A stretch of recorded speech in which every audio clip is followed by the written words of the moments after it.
हम लोग प्राय राष्ट्र को जमीन का भूखंड ही मानते हैं, लेकिन याद रखना राष्ट्र को जमीन का टुकड़ा नहीं होता है। राष्ट्र नाम है अपनी संस्कृति का, राष्ट्र नाम है अपनी मर्यादाओं का, राष्ट्र नाम है अपनी सभ्यताओं का, राष्ट्र नाम है अपने संस्कारों का। 15 अगस्त 1947 से पहले जो जमीन, जो भूखंड हमारे पास में था, आज वो पाकिस्तान के नाम से जाना जाता है। अगर आप भौगोलिक दृष्टि से देखेंगे तो बदलाव क्या हुआ है। पहले भी नदियों में पानी वहां बहता था, आज भी नदियां बह रही हैं। पहले भी वनस्पति पर फल फूल पैदा होता था, आज भी हो रहा है। पहले भी धरती से अन्न पैदा होता था, आज भी हो रहा है। पहले भी लोग रहते थे, आज भी रह रहे। फिर अंतर क्या है? अंतर है संस्कृति का। पहले दूसरी संस्कृति को मानने वाले लोग रहते थे, आज दूसरी संस्कृति को मानने वाले लोग रहते हैं। संस्कृति बदली तो राष्ट्र बदल गया। याद रखना, राष्ट्र कोई भूखंड का टुकड़ा नहीं होता, राष्ट्र नाम है संस्कृति का। और जो वैदिक राष्ट्रवाद है, इस पर हमारे ऋषि लोगों ने बड़ा मंथन किया, बड़ा चिंतन किया कि राष्ट्र अखंडित कैसे रह सकता है, ये राष्ट्र गौरवशाली कैसे रह सकता है। और इस बात को मैं बड़े फक्र के साथ में कहता हूं, जब तक इस देश में वैदिक प्रणाली थी, जब तक इस देश में वैदिक शिक्षा थी, तब तक ये राष्ट्र, ये देश दुनिया का विश्व गुरु कहलाया। जब तक इस देश में वैदिक शिक्षा रही, गुरुकुल प्रणाली रही, तब तक ये देश दुनिया के अंदर सोने की चिड़िया के नाम से जाना जाता था। आज लोग ये कहते हैं कि वेदों की बात करना तो बहुत पुरानी बात है, आज तो मॉडर्न जमाना है। मैं उन लोगों से पूछना चाहता हूं कि वेदों को छोड़ करके हमने पाया क्या? आज आपने बड़े बड़े विश्वविद्यालय बना दिए, बड़े बड़े एयरपोर्ट बना दिए, बड़े बड़े फ्लाईओवर बना दिए, बड़े बड़े चिकित्सालय बना दिए। आप राष्ट्र का निर्माण इसमें समझते हैं? राष्ट्र का निर्माण बड़े बड़े फ्लाईओवर बना देने से नहीं है, राष्ट्र का निर्माण बड़े बड़े हॉस्पिटल खोल देने में नहीं होता, राष्ट्र का निर्माण गली गली में चौकी, पुलिस की चौकी स्थापित कर देने में नहीं होता। हम तो राष्ट्र का निर्माण इसमें मानते हैं जब लोगों को हॉस्पिटल की आवश्यकता ही ना हो। हम राष्ट्र का निर्माण उसमें मानते हैं जब लोगों को पुलिस की आवश्यकता ही ना हो। यह राष्ट्र का निर्माण है। और इस राष्ट्र के निर्माण के लिए हमारे पूर्वजों ने पुरुषार्थ और प्रयास किया था। इस देश में जब तक गुरुकुल प्रणाली थी, आप भारत देश के अतीत को पढ़ करके देखो, आपको फक्र होगा हम कितने सौभाग्यशाली लोग हैं कि हमने उस पुण्य धरा पर जन्म लिया है। इस भारत देश जैसा दुनिया में कोई देश नहीं। महर्षि दयानंद सरस्वती सत्यार्थ प्रकाश के अंदर लिखते हैं, ये आर्यावर्त देश ऐसा जिसके सदृश भूगोल में कोई दूसरा देश नहीं है। जो पारसमणि पत्थर सुना जाता है वो बात तो झूठी है, किंतु ये आर्यावर्त देश ही सच्चा पारसमणि है, जिसको छूने के साथ ही लोहेरूप दरिद्र विदेशी स्वर्ण में अर्थात धनाढ्य हो जाते हैं। बंधुओं, ये ऋषि दयानंद का मंतव्य था राष्ट्र को लेकर के, भारत देश को लेकर के, और ये वास्तव में ये सच्चाई है। हम कितने सौभाग्यशाली हैं कि हमने उस परंपरा में जन्म लिया जिस परंपरा में राम पैदा हुए। हमने उस परंपरा में पैदा हुए जिसमें गौतम, कपिल, कणाद, ऋषिवर, पतंजलि, महर्षि दयानंद पैदा हुए। यह हम सबके लिए गौरव और फक्र की बात है। लेकिन आज दुर्भाग्य यह है कि वो परंपराएं टूट रही हैं। आज इस राष्ट्र को हम समृद्ध बनाना चाहते हैं तो आवश्यकता है कि अपनी परंपराओं से जुड़ें, अपने मूल से जुड़ें। और याद रखिए, यदि हमारा मूल छूटा तो हमारा पतन सुनिश्चित है। वही संस्कृति जिंदा रहती है जो लोगों के जीवन में उतर के आ जाती है।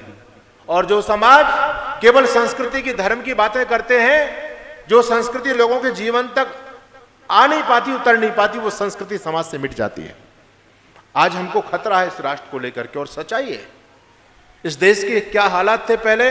इस देश में 4 साल से लेकर के और 80 साल तक की महिला सुरक्षित होती थी। मातृवत परदारेषु परद्रव्येषु लोष्टवत आत्मवत सर्वभूतेषु यह पश्यति से पश्यति, ये हमारा दर्शन हुआ करता था। लेकिन आज क्या हो रहा है घटनाक्रम, सोशल मीडिया के, प्रिंट मीडिया के माध्यम से आप इस बात को बहुत अच्छी तरह से जानते हैं। जितना भी बिगाड़ समाज में हो रहा है, इसका उपाय क्या हो सकता है? इसका उपाय केवल वेद है। इसलिए महर्षि दयानंद सरस्वती ने नारा दिया, बैक टू वेदास, वेदों की ओर लौटो। बंधुओं, याद रखना, वेदों को छोड़ करके हमने कुछ प्राप्त नहीं किया, हमने खोया है। आज दुनिया में मैं शिक्षा की बात करूं तो भारत देश का नंबर कोई शिक्षा में कोई दुनिया के उन समृद्ध देशों में नहीं गिना जाता। आज हम धन की बात करें तो भारत देश का स्थान समृद्धि की दृष्टि में विश्व के उन गिने चुने देशों में नहीं गिना जाता। फिर हमारी हानि हुई, इसलिए ऋषि दयानंद ने बहुत चिंतन मनन करके हमको फिर उपदेश दिया, नारा दिया कि वेदों की ओर लौटो। जब तक वैदिक शिक्षा थी तब तक समाज का कल्याण था, सुख चैन था, समाज में समृद्धि थी। बंधुओं याद रखिए, जब भी किसी देश को गुलाम किया जाता है, जो भी कोई विदेशी आक्रांता किसी देश को गुलाम करता है तो 3 चीजें करता है। और वेद के अंदर भी एक मंत्र आता है, इड़ा सरस्वती मही तिस्रो देवी भयो भुवा बरी सिदंतु अस्त्रिधा। जिस देश का धर्म नष्ट हो जाए, जिस देश की संस्कृति नष्ट हो जाए और जिस देश का इतिहास नष्ट हो जाए, उस देश को नष्ट होने में ज्यादा समय नहीं लगता है। आज हमारे देश में तीनों पर ग्रहण लगा हुआ है। न हमारा धर्म बचा, न हमारी संस्कृति बची और न हमारा इतिहास बचा। धर्म के नाम पर लोगों ने दुकानें खोली हुई हैं। आज लोगों ने धर्म का लेबल चिपकाया हुआ है बस बाहर, अंदर लोग अपना धर्म के नाम पर अपना माल भर करके बेच रहे हैं। धर्म आज व्यवसाय बन चुका है। मेरे देश के लोगों को धर्म की डेफिनेशन नहीं पता। आज धर्म के नाम पर आडंबर बढ़ता चला जा रहा है। याद रखना, ऋषि दयानंद इस बात को जानते थे, इसलिए महर्षि दयानंद सरस्वती ने सत्यार्थ प्रकाश के 11वें समुल्लास में जबरदस्त पाखंड पर प्रहार किया। ऋषि इस बात को जानते थे कि जब तक हिंदू अंधविश्वास, रूढ़ियां, पाखंडों में जकड़ा रहेगा, तब तक कभी यह समृद्ध और सबल नहीं हो सकता है, तब तक यह देश कभी महान नहीं हो सकता है। और जब आप देश के इतिहास को पढ़ेंगे तो यह देश पतन को कैसे प्राप्त हुआ।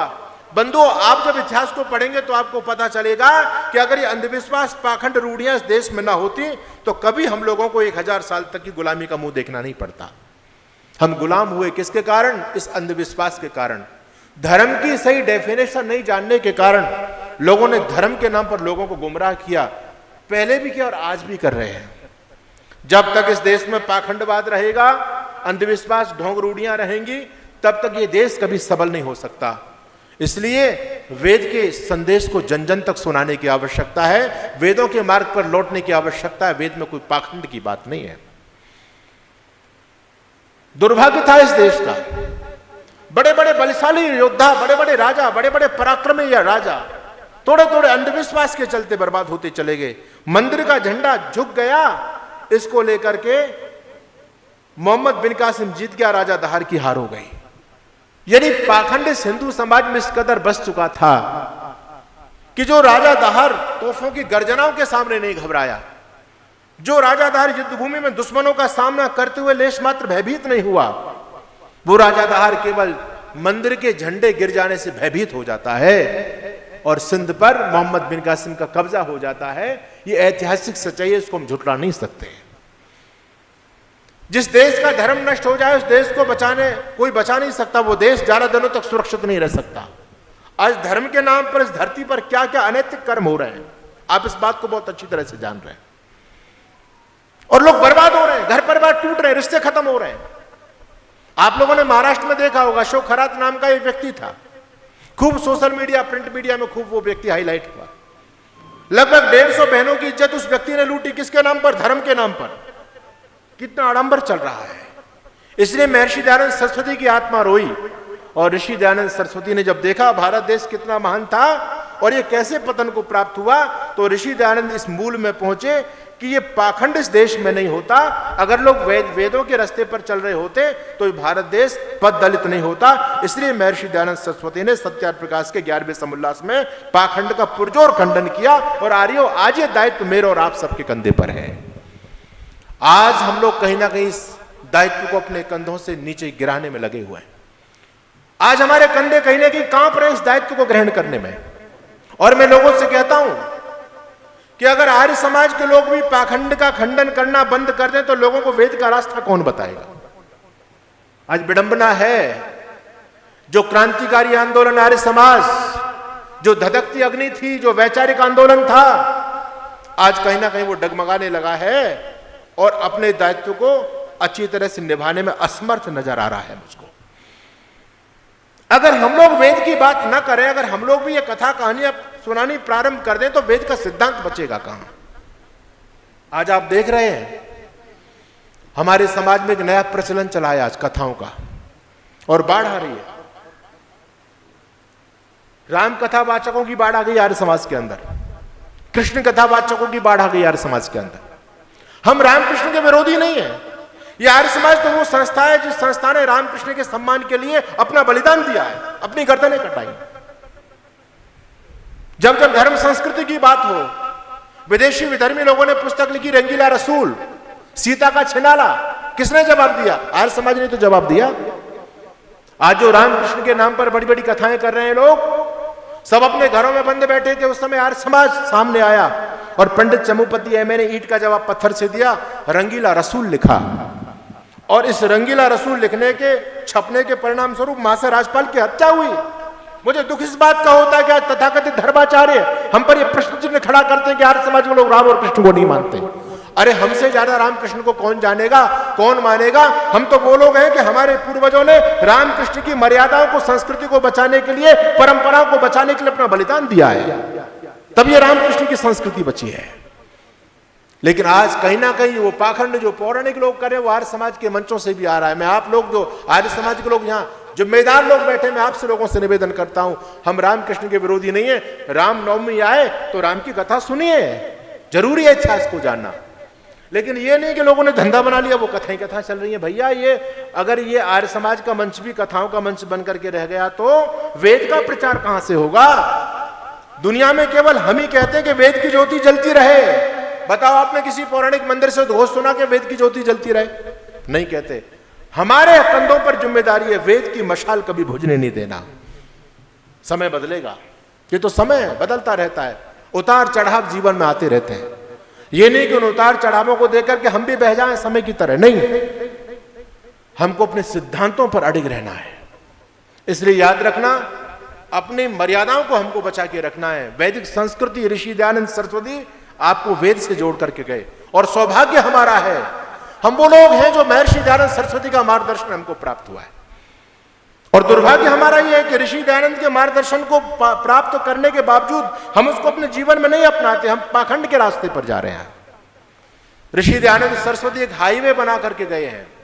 आजकल एक्सप्रेस वे बनते हैं ना, एक्सप्रेस वे, एक बार गाड़ी चढ़ा दो बस गाड़ी दौड़ती चली जाती है, कहीं भटकने की आवश्यकता नहीं है। वही एक्सप्रेस वे महर्षि दयानंद बता करके गए हमको। लेकिन हम इतने दुर्भाग्यशाली लोगों से एक्सप्रेस वे पे न चल करके गांव गली के खड्डे मड्डे सड़कों पर हम अपनी गाड़ी को तुड़वाते रहते हैं, जीवन समय बर्बाद हो जाता है, हाथ कुछ नहीं लगता। इसलिए गर्व करो कि हमारे समाजी हैं। कभी ये भयभीत मत होना कि हमारी संख्या कम है। अरे संख्या कम हुई तो क्या बात है, संख्या कम हुई तो क्या बात है, लेकिन हमारे नाम से समाज में दबदबा तो है। इस बात को क्यों आप भूल जाते हैं? इस नदी के पार से ठंडी हवा आती तो है, अरे नाव जर्जर ही सही तूफानों से टकराती तो है। आज मुल्ला मौलवी पादरियों में खलबली मची हुई है आर्य समाज को लेकर के। भाई काफरों में जमात है आर्य समाज के नाम की, और जब तक ये आर्य समाजी लोग धरती पर जिंदा है तब तक गजवाए हिंद नहीं हो सकता। याद रखना, आज आपके नाम को लेकर के भगदड़ है लोगों के अंदर, और आप लोग अपने धर्म को, अपने मार्ग को छोड़ रहे हो। आश्चर्य की बात है। इसलिए मजबूती के साथ में हमको अपने सिद्धांतों पर चलना है। इस नदी के पार से ठंडी हवा आती तो है, नाव जर्जर ही सही तूफानों से टकराती तो है। एक जरा सी चिंगारी कहीं से ढूंढ लाओ दोस्तों, इस दिए में तेल से भीगी हुई बाती तो है। हम वो लोग हैं जो वैदिक संस्कृति की रक्षा कर रहे हैं।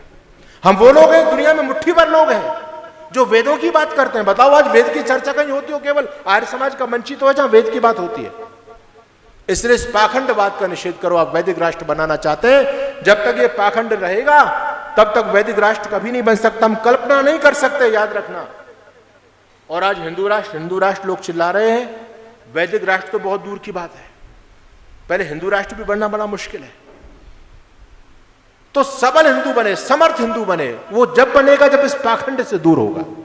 इसलिए आज सत्याग्रह प्रकाश को जानने और पढ़ने की बहुत ज्यादा आवश्यकता है।